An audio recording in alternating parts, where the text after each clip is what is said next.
My name is Dallas Phillips. I'm from Gurmalbuja, Gemelling. I made a Borno Wangani. Borno Wangani means a message stick. I made this for the beautiful little York, Annalise Ugle. Such a sad thing to make for one little girl that's so young. 11 years old, she's still a baby. Kukarnini Yuk means beautiful girl, and Quobadak Borna means I'm so sorry, pretty butterfly, because at 11 years old she's only a butterfly, a young girl taken too soon. So Morts Jurup Nunda Wardell, meaning the family will love you forever.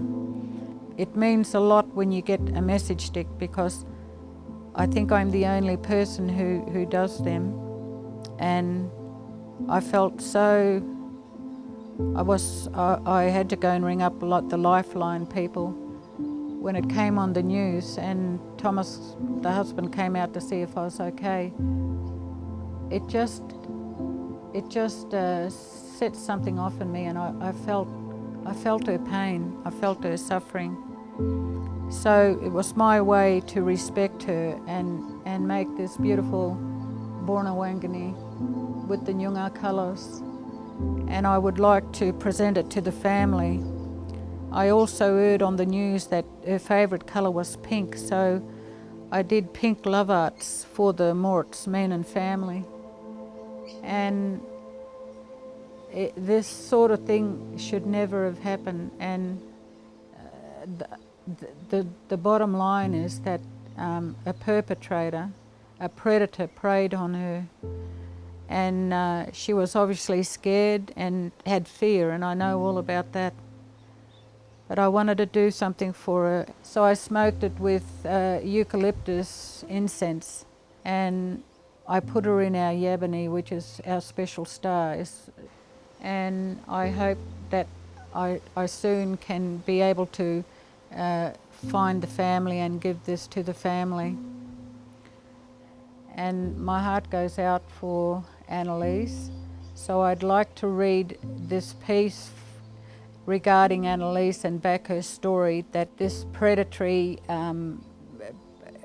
pedophile behaviour does happen in Indigenous families, and I want to back this poor little soul that it does happen, because it's happened to me. Thank you. Kaya Wanju, hello and a big welcome to everyone. Warla Wardu mean a shout of great sadness at the loss of 11-year-old girl, a baby. On behalf of everyone present with me here today, I would like to send our deepest sympathy to the family of a Quobadak Yok beautiful girl, Annalise Ugle. I am speaking out today as I have been sexually abused as a child by a family member who is still alive. I know the great fear, pain and suffering sexual abuse causes, and I know the many threats and violence that are often made to keep victims silent. They were made against me if I got close enough to my parents to inform them what was happening under the roof we all shared. This ugly predator stole my childhood innocence. He was abused in New Norcia by a monk, and he became a predator himself. Life on the Gemelling Native Reserve was brutal enough for all poor people. We lived in disgusting conditions with predator relations and Wodjila men creeping onto the reserve with Gerber, grog, in hand in exchange for sex. No child should see and witness such a brutal lifestyle. My behaviour was so damaged. At the time I was attending the Sacred Heart Catholic school in Gemelling, where the local priest, a parish priest, Father Eddie O'Halloran, was doing yucky things to me also. So I was being sexually abused by the pedo priest by day and sexually abused at night by a family mutt. Life was traumatic and I did do self-harm. I still live with the trauma.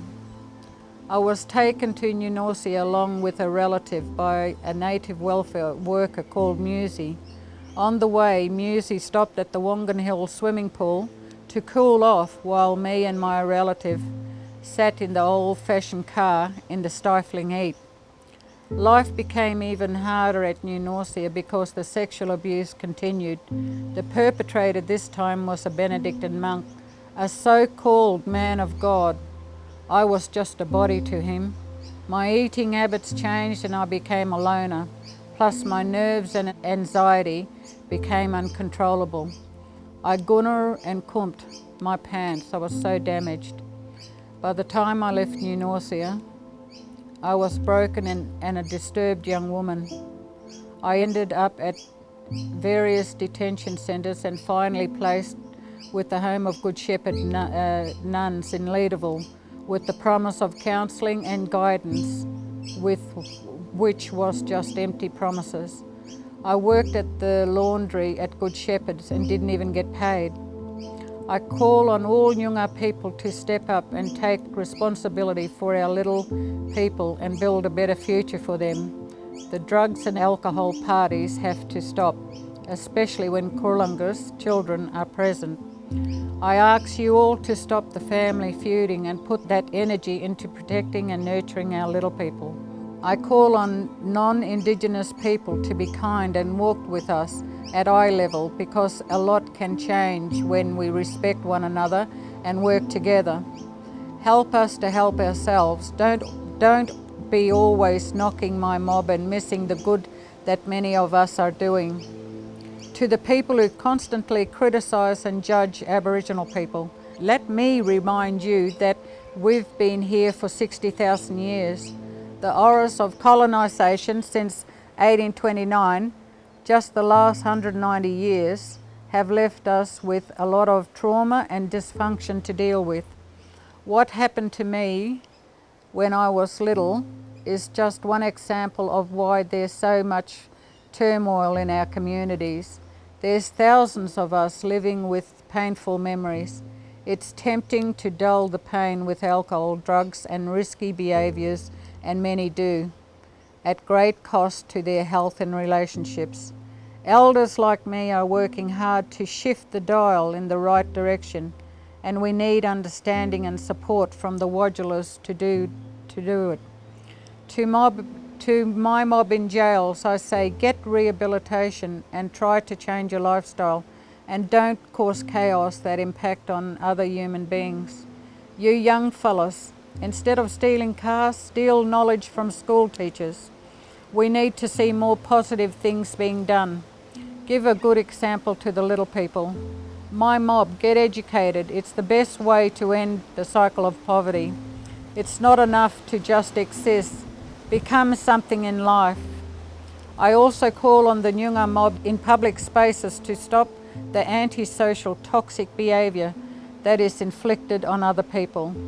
We all have daily stresses in our lives and make mistakes, but a cycle of bad behaviour in public places is what racist people focus on, and that just adds to the hardship of our little people.